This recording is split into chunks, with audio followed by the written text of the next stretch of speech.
Doctor صاحب میں دیگر معاملات پہ بھی معیشت کے یہ جو آپ نے ایک پوائنٹ ریز کیا ہے کہ یہ جو لیبر ایکسپورٹ والی بات ہے، میں چاہوں گا میں ذرا اعظم چودھری صاحب سے یہ پوچھوں. چودھری صاحب، لیبر ایکسپورٹ کرنے کی بات کی جاتی ہے، کہنے کو چونکہ وہ ہمارے لیے زر مبادلہ لا سکتے ہیں، برین ڈرین کے ڈسکشن بھی ہوتی ہے، لیکن یہ جو آج کل جو معاملہ چل رہا ہے یہ تو جو جائز ویزے پر جا رہے ہیں، جو جن کے پاس ویزے موجود ہیں، ان کو بھی پاکستان سے باہر نہیں جانے دے رہے. تو پھر کس طرح یہ ممکن ہو پائے گا یہ جو سارا معاملہ ہے؟ بسم اللہ الرحمن الرحیم. شکریہ نشاط صاحب. نشاط صاحب دیکھیں، پاکستان کی اکانومی میں 2-3 چیزیں ہیں جن کا بڑا ایک میجر رول ہے، جس میں ہماری ایکسپورٹس ہیں اور ہماری ایگریکلچر ہے، اور تیسرا ہمیں ریمیٹنس جو باہر سے آتا ہے. اب ریمیٹنس کے لیے ظاہر ہے کسی بھی نوجوان کو نوکری کے لیے باہر کے ملک جانا پڑے گا اور وہاں پہ جا کے کام کرے گا. پہلی بات تو یہ ہے کہ اسٹیٹ اس میں اپنا رول پلے نہیں کر رہی. جس طرح اوورسیز پاکستانیز کے لیے ایک منسٹری بنائی گئی ہے یا امپلائمنٹ کے لیے ایک منسٹری قائم ہے اوورسیز امپلائمنٹ کے، آپ نے کبھی دیکھا ہے کہ اس اوورسیز امپلائمنٹ کے ذریعے کوئی نوجوانوں کو نوکریاں ملی ہوں؟ وہ شاذ و نادر ہی کبھی سننے میں آتا ہے.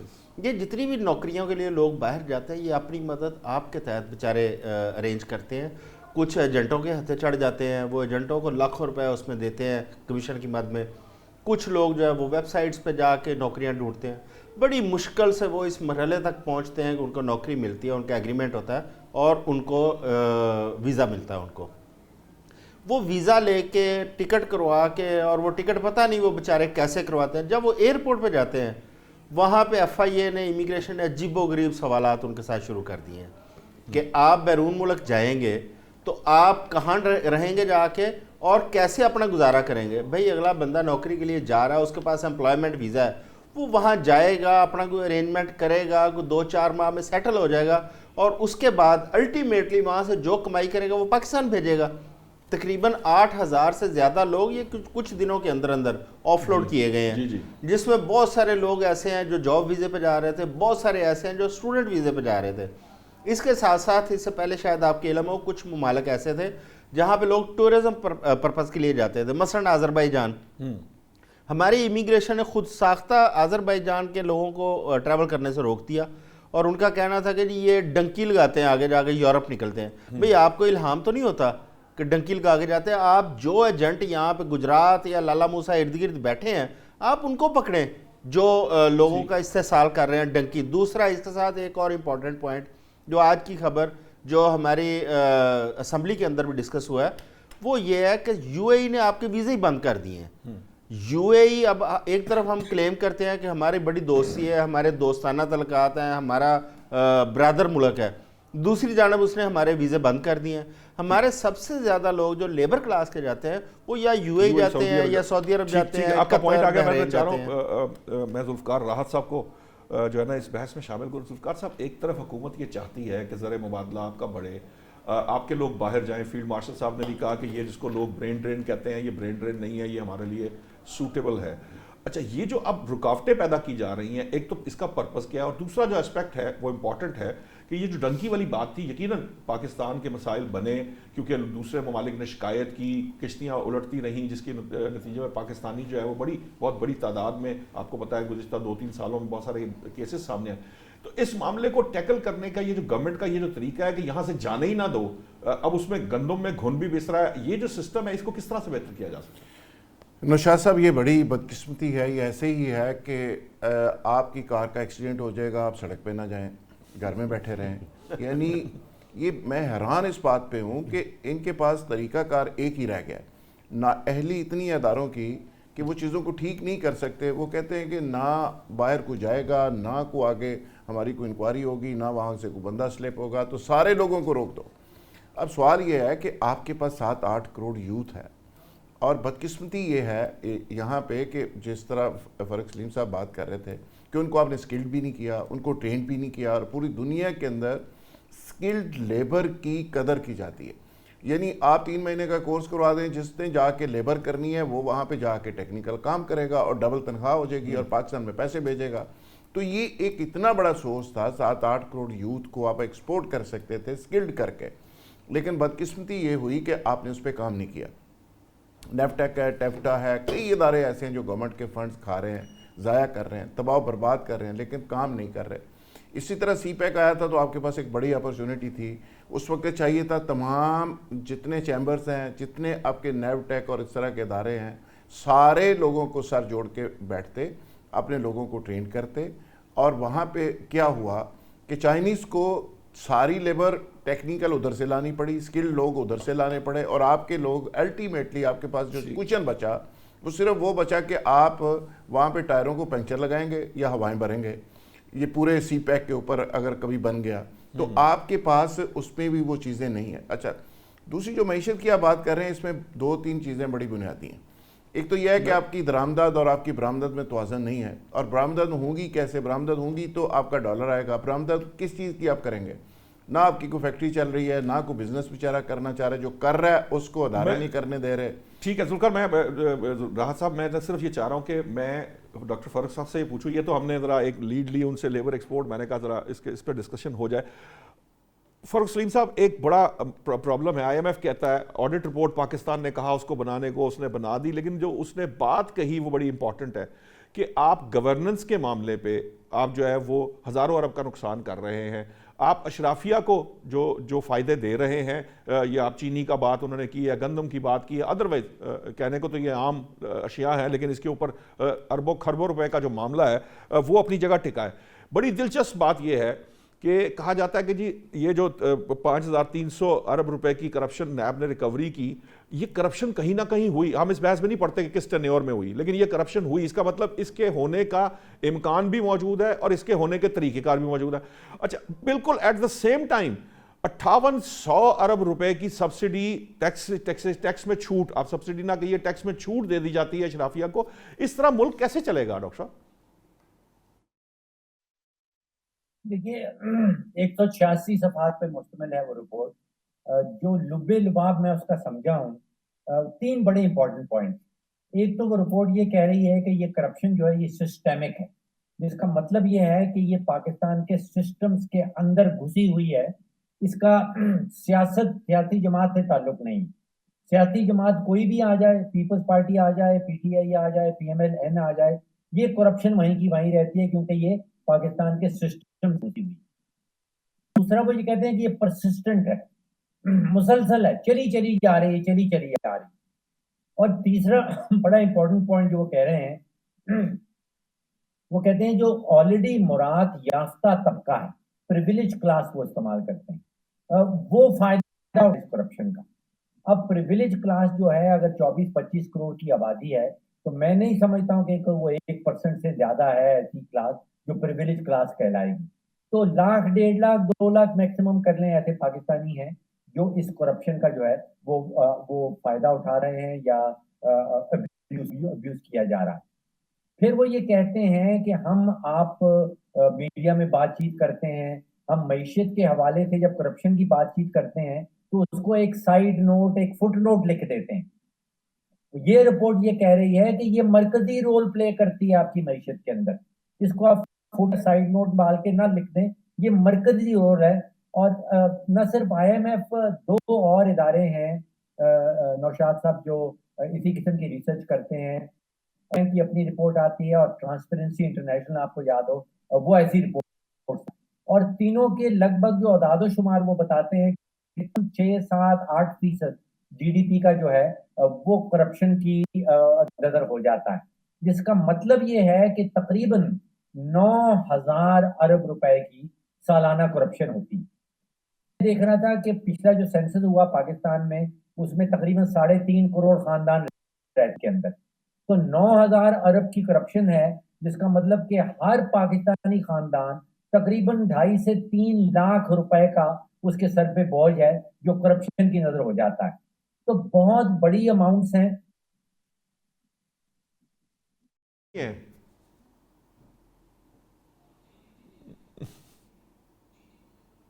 میں کہہ رہا ہوں کہ ہم, یہ اعظم چوہدری صاحب ہیں, ذوالفقار راحت صاحب ہیں, عام آدمی ہیں, آپ قسم لے لیجئے ہم میں سے کوئی اس کا حصہ نہیں ہے اور کوئی اس میں شامل نہیں ہے.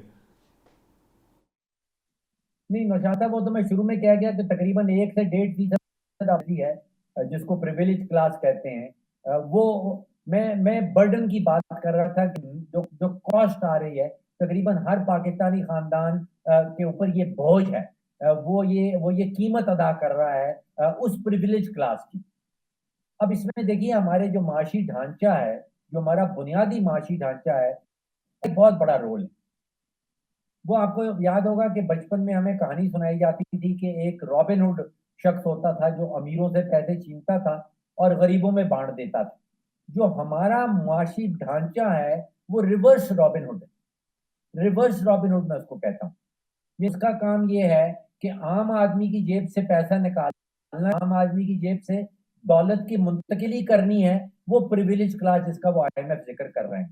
اب وہ دوسری طرف چاہے وہ شوگر مافیا کھڑا ہے, چاہے وہ آئی پی پی کا مافیا کھڑا ہے, چاہے وہ سیمنٹ مل کا مافیا کھڑا ہے, چاہے وہ بینکنگ سیکٹر کھڑا ہے, تو معاشی ڈھلنا پڑے گا. کے بغیر جو ہے یہ ریورس رابن ہوڈ والا معاملہ ختم ہوتا نظر نہیں آتا. یہ ریورس رابن ہوڈ مجھے تو لگتا ہے سسٹم رابن ہوڈ ہے وہ, اور کرتا ریورس سسٹم, چلاتا ریورس طریقے سے ہے, بجائے اس کے کہ ان سے لے کے ہمیں دیتا, ہم سے لے کے ان کو دے رہا ہے. یہ بات تو درست ہے, لیکن یہ جو گورننس کی طرف پوائنٹ کیا گیا, دیکھیں کوئی کسی بھی جو سیاسی جماعت ہے یا کوئی بھی جو حکومت ہے, اس کو کوئی گورننس سے نہیں روکتا. اور آپ دیکھتے ہیں کہ ہم نے دیکھا کراچی کے اندر جب وہ قانون نافذ کرنے کی کوشش کی جائے, ٹریفک کے جرمانے بڑھائے جائیں, تو ساری ٹریفک آپ کو جو ہے نا فوراً ایسے لائن میں آ جاتی ہے. مال روڈ پہ آپ نے ٹریفک ٹھیک کیا. گورننس جہاں جہاں آپ نے کرنا چاہی وہاں آپ نے اس کے رزلٹ لیے. کیا یہ سسٹمیٹک وے کے اندر یہ جو 1.5 لاکھ اشرافیہ کی بات ہو رہی ہے, یہ آپ کے سسٹم کو چلنے نہیں دیتی, یہ قانون کو لاگو ہونے نہیں دیتی, اور کیا یہ گورننس بہتر نہیں کرنے دیتی؟ دیکھیں صاحب, اس میں جو سسٹم میں جو بینیفیشری ہیں, اگر آپ دیکھیں گے تو آپ کی اسٹیٹ کے اندر چاہے جتنے ادارے ہوں, چاہے آپ کی پارلیمنٹس ہوں, وہاں پہ آپ کو یہی والی اشرافیہ نظر آئے گی. وہ چاہے وہ شوگر مافیا کا ایک کارٹل ہو, چاہے آئی پی پیز والے ہوں, چاہے سیمنٹ والے ہوں, آپ کو اسمبلیوں کے اندر چہرے بھی انہی کے نظر آئیں گے یا ان کے عزیز و اقارب نظر آئیں گے. انہوں نے اس پورے سسٹم کو کیپچر کیا ہوا ہے, اور پورا سسٹم اس وقت یرغمال ہے. اس لیے یہ جو ریورس رابن ہوڈ کی ٹرم ہے نا, جو آپ اور میں دے رہے ہیں, دیکھیں بجلی اگر کوئی بندہ چوری کرتا ہے تو اس کا بل ہم لوگ دیتے ہیں. ٹیکس اگر اشرافیہ کے جن سیکٹر سے ٹیکس کی کلیکشن نہیں ہوتی ان کے بدلے بھی ٹیکس ہم لوگ دیتے ہیں, چاہے وہ تنخواہ دار طبقہ ہے, چھوٹا کاروباری طبقہ ہے, جو بھی ہے وہ اس سسٹم میں پھنس جاتا ہے. مثلا اب اس وقت سب سے جو امپورٹنٹ ہے وہ آئی ٹی سیکٹر ہے. آئی ٹی کے اندر جو ای کامرس سیکٹر ہے, آپ تھوڑا سا غور کریں کہ ای کامرس کے اوپر کس قدر زیادہ ٹیکس لگا دیا گیا ہے کہ پاکستان میں شاید فیزیبل نہیں رہا کہ لوگ ای کامرس کا لیگل طریقے سے کاروبار کر پائیں. آپ دیکھیں سوشل میڈیا کی سائٹس, آپ کو بے شمار وہاں پہ پلیٹ فارم نظر آئیں گے, وہ رجسٹرڈ بھی نہیں ہوں گے, وہ انلیگل وے سے وہ کام کرتے ہیں. اس کی وجہ کیا ہے کہ وہ جو ایک ہیوی ٹیکس گورنمنٹ نے اس پہ لگا رکھا ہے, اس سے بچتے ہیں وہ لوگ, اس لیے وہ اس قسم کے راستے تلاش کرتے ہیں. جب تک عام آدمی کو براہ راست فائدہ نہیں پہنچے گا تو اس کا مطلب ہے کہ آپ کا سسٹم جو ہے نا وہ ڈیزائن ہی ایسے کیا گیا ہے کہ وہ صرف اشرافیہ کو فائدہ پہنچائے اور عام آدمی کو نچوڑے. اس وقت دیکھیں حکومتوں کے پاس اگر پیسے نہیں ہیں, حکومتیں پیسے کہاں سے لے رہی ہیں؟ میں ایک چھوٹی سی مثال دیتا ہوں کراچی اور لاہور کی. آپ دیکھتے ہیں وہاں پہ ٹریفک رولز کے اندر جو اس وقت جرمانے عائد کیے گئے ہیں, آپ اپنی عوام کی جو معاشی صورتحال ہے اس کو دیکھیں, بے روزگاری کے حالات دیکھیں, ان تمام چیزوں کو مد نظر رکھتے ہیں آپ دیکھیں کہ کہاں پہ جسٹیفیکیشن ہے اس کی کتنے جرمانوں کی. آپ اپنی جو حیثیت ہے, جتنی ارننگ ہے, انکم ہے, اس لحاظ سے آپ وہ جرمانے بھی ان کی تعین کرتے ہیں. اس قسم کے جو چوہی صاحب, ویسے میں نے یو اے ای میں دیکھیں, باہر اگر آپ دیکھیں وہ جرمانے ہوتے ہی ایسے ہیں جو آپ عام آدمی کی استطاعت سے بڑھ کر ہوتا کہ اس کو ایک جو ہے پیونیٹیو معیار. اچھا جی, مجھے یو اے ای کی بے روزگاری کی شرح بتا دیں وہاں پہ کتنی ہے. میں آپ سے اس بات سے ایگری کر رہا ہوں, لیکن میں اگر جرمانے جو ہیں وہ ذرا تھوڑا سا کسی کے لیے ایک پنشمنٹ کے طور کے اوپر اس لیے ہوتے ہیں تاکہ اس کی ڈیٹرنس کلیئر ہو. کراچی میں 2 ہفتوں میں 71 کروڑ روپے کلیکٹ ہوا. میں ذوالفقار صاحب کی طرف ہی جا رہا ہوں. مجھے ذوالفقار صاحب دیکھیں مسئلہ کہاں ہے. مسئلہ یہ جو چوہی صاحب بات کر رہے ہیں, یہ بھی آپ اس کو جیسے کہتے ہیں نا کہ آپ سائڈ پہ رکھ نہیں سکتے. کہ دیکھیں ایک شخص ہے جس کا خرچ جو ہے وہ 70,000 روپے ماہانہ بڑھ گیا, اور آپ 15,000 سے بمشکل اس کو 39,000 پہ لائے ہیں. اب 39,000 روپے میں کوئی میں کہتا ہوں پاکستان کا جو سب سے بڑا جینیس ہے وہ بھی مجھے کوئی بجٹ بنا کے دکھا دے, کوئی بجٹ بنا کے دکھا دے کہ یہ بجٹ ہے کہ یہ ایک خاندان جو آپ 1 لاکھ میں بجٹ بنوا لیں خاندان ہے وہ کر دے. آپ 70-80 ہزار روپے میں بھی فیزیبل نہیں ہوتے, آپ کے لیے بڑا مشکل ہے, مانگ تانگ کے گزارا کرنا پڑتا ہے, وہ کبھی میرے سے مانگ رہا ہے, کبھی کسی سے مانگ رہا ہے, کبھی کوئی گزارا چلا رہا ہے, کبھی ادھار میں معاملات کر رہا ہے. یہ جو چیز ہے ایک عام آدمی کے لیے, یہ جو فیسلٹی پرووائڈ کرنا ہے, اس کو اس لیول پہ لے جانا ہے, یہ کیسے, یہ حکومتیں ان کے بارے میں کیوں نہیں سوچتی ہیں؟ دیکھیں نوشاد صاحب, آپ ایک بڑا ادارہ چلا رہے ہیں, اس کو ہیڈ بھی کرتے ہیں, آپ لوگوں کے مسائل کو بڑا قریب سے دیکھنے کا موقع ملتا ہے. ہر مہینے کے اینڈ کے اوپر لوگ ایسے ایسے مسائل لے کے آتے ہوں گے آپ سے, آپ کے سامنے, کہ آپ کی آنکھوں میں بھی آنسو آ جاتے ہوں گے کہ یار یہ لوگ سروائیو کیسے کر رہے ہیں. جو ابھی اعظم بھائی بات کر رہے تھے, دیکھیں سزائیں بہت ضروری ہیں, سزا سے زیادہ سزا کا خوف بھی بڑا ضروری ہے, لیکن سوال یہ ہے کہ آپ کن لوگوں پہ کر رہے ہیں.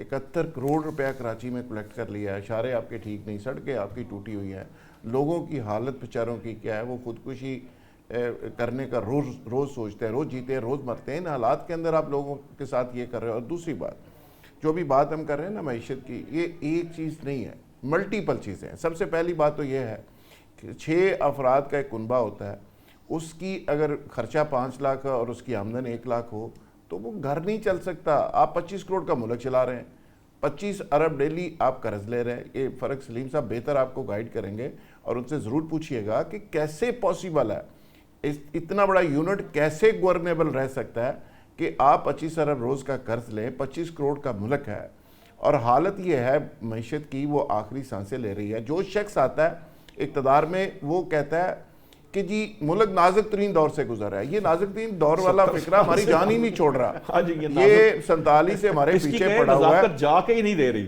47 سے پیچھے ہمارے یہ فکرہ پڑا ہوا ہے, اس کی جان ہماری چھوٹ ہی نہیں رہی.